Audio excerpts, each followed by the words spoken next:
Refraction at concave spherical surface. First, I will explain you the diagram here.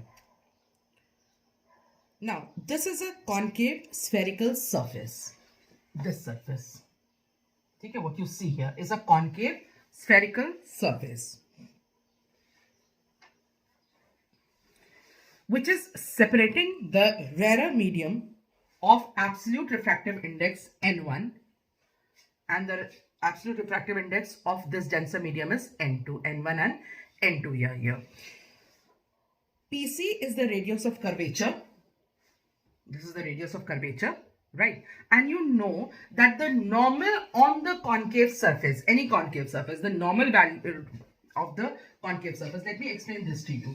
When we are talking about a sphere, okay, then this is the radius, and the radius is always perpendicular to the circumference. Yes or no?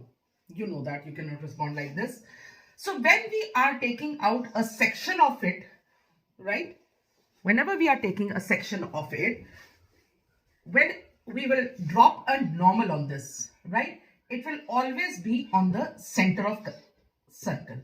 So this will be the center of circle and this center of curvature, aap keh sakte hain, and this will be the radius of curvature, which means any line which is being drawn perpendicularly on the concave surface will definitely be the center of curvature of that lens. So here we see that CN is the center of curvature and the normal on this spherical surface. Here we have kept an object O, a point object. A light ray goes on the spherical surface. This is the normal marking the center of curvature. So this is the normal here, and the light ray is striking on this point. Obviously, it is going from rarer to denser. It will bend towards the normal. Okay? It is bending towards the normal. When you trace this line back, it is meeting here. And here the image is being formed. And this is the center of curvature. So what you see is that the distance of center of curvature from the pole. Now this is the height of this concave surface. Okay, this is the height, and we will consider M and P point to be very close to each other. So this O object is making an angle of alpha on this point O. Similarly, the image is making an angle of beta at this point A. And we have taken the angle of C to be gamma here. We will relate these alpha, beta, gamma, and then we'll see the entire concept here. Let us say that in triangle CAO, gamma being the exterior angle. Okay, एक चीज और समझा दूं.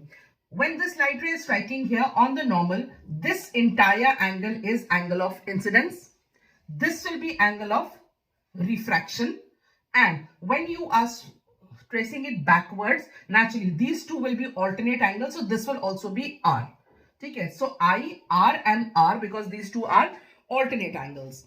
So here in this triangle CAO, gamma is the exterior angle, which will be equal to the sum of opposite to interior angles, that is I plus alpha. Gamma is I plus alpha, right? So I can be written as gamma minus alpha. Similarly, in triangle CAI, gamma is equal to beta plus angle of refraction, or this will be equal to gamma minus beta. So these two equations will be needing. So in the next video, because there's no place here, you need to refer. It will be good if you make this diagram in your copy, and then we'll move further. You make this diagram, and the next video I will write the explanation without this diagram, but you have the diagram in your copies. You better make it now. So moving further, as we have taken out this equation, I is equal to gamma minus alpha and R is equal to gamma minus beta. Hence, by Snell's law, we read the Snell's law in the previous chapter, sine I upon sine R is equal to N2 upon N1, that is the refractive index, and we were bifurcating it as N2 upon N1, right? N1 sine I is equal to N2 sine R. Now, as the lens is very small and the aperture are very small. Hence, when the angle I and R are very small because of the lenses being very small, then this I and R, the trigonometrical values can be removed and we can write as N1I is equal to N2R. So this concept you have learned in maths also, that if the values of the angles are very small, the trigonometrical identities can be removed. Right, now we substitute the value of I and R in this equation from here. So we get Ni is equal to gamma minus alpha and N2 gamma minus beta. And when you are solving it, N2 beta हम इधर लिया है, N1 gamma, and we are taking N1 alpha, N1 gamma, N2 gamma we are taking here and we are putting it in this form. Again, to clarify the entire thing, I have drawn a very small diagram so that you can locate the angles here. This is a smaller diagram for what we have drawn right now.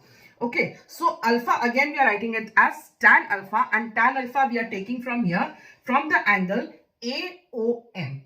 ठीक है, AOM कह दीजिए आप या AOP कह दीजिए. Reason being, as the angle is very small, M is very close to P.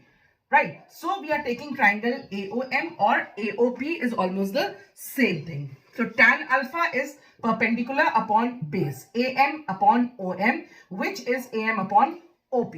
Now, AM upon OP, AM is taken as H and OP will be what?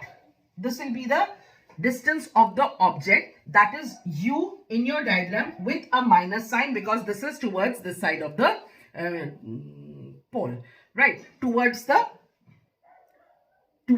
your left side and right side of the pole, or towards the negative side of the x-axis. So H upon minus U. Similarly, beta is equal to AM upon IM.